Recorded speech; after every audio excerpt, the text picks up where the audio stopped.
this is a challenging one, right? What fictional universe do you want to live in?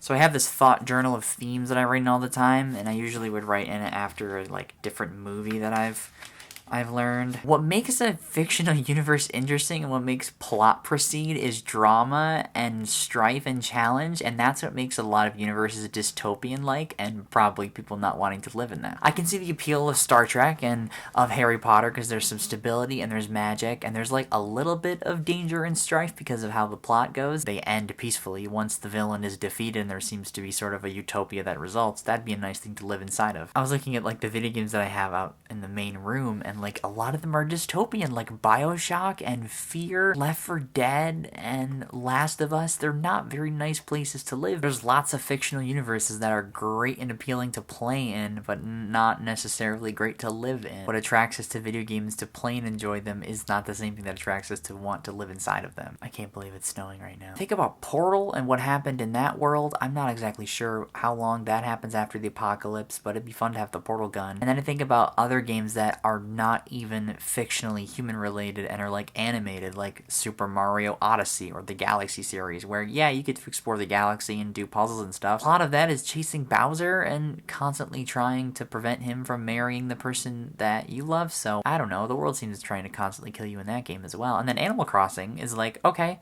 it's pretty much like real life and you can kind of still faint, die maybe, as I've heard. I haven't played it yet. Be fine because you wouldn't have to worry so much about food as some other games make you.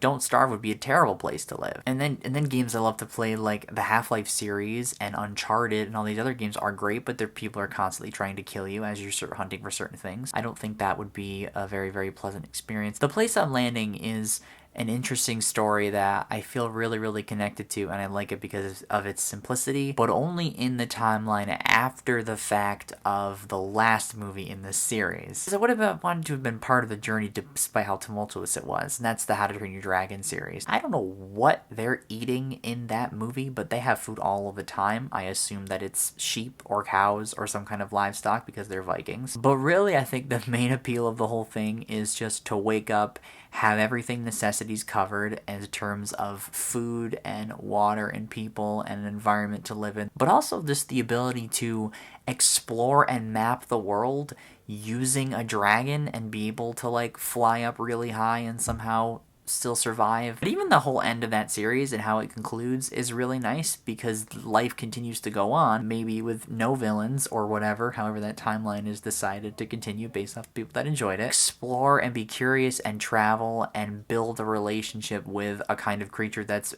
as or even more intelligent than humans are, and continue that cycle again and again and again, because it seems real peaceful, it seems real consistent, and it seems real fun to pretty much be doing what you would be doing if you could ride a dragon. There's not more people out there trying to manipulate dragons to kill other people, but I guess that's sort of what happens in the whole series, whether they're facing a dragon or they're facing a human controlling a dragon. After thinking about it, that's where I've landed. I just want to wake up, eat food, have family, and ride and train a dragon and explore the world with a dragon. But there's so many fictional universes, right, that never take into account the most important things it is about being human and how to survive, because the point of books is to give a specific lens on something that's happening and help you think about it, not to make you face reality even more all the time. Maybe focus on a specific aspect of reality, depending on how real that universe that you're watching is. Living in any type of zombie universe with zombies trying to kill you does not sound fun. Harry Potter, I can see why. Being able to use magic well, but the whole strife and the easy ability to get killed in a universe like that is not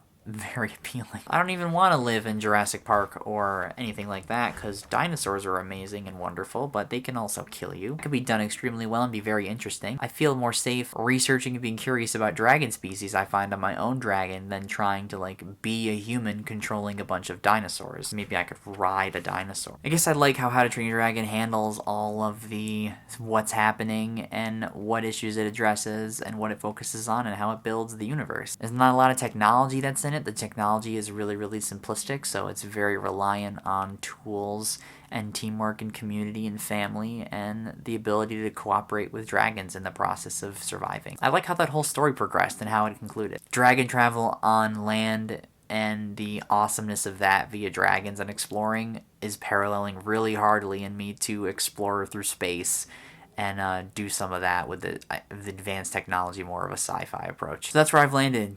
Keep being you, don't forget to be awesome, and this is Nobody Tomorrow for this theme, so Elliot, we'll see you on Monday with the rabbit hole theme.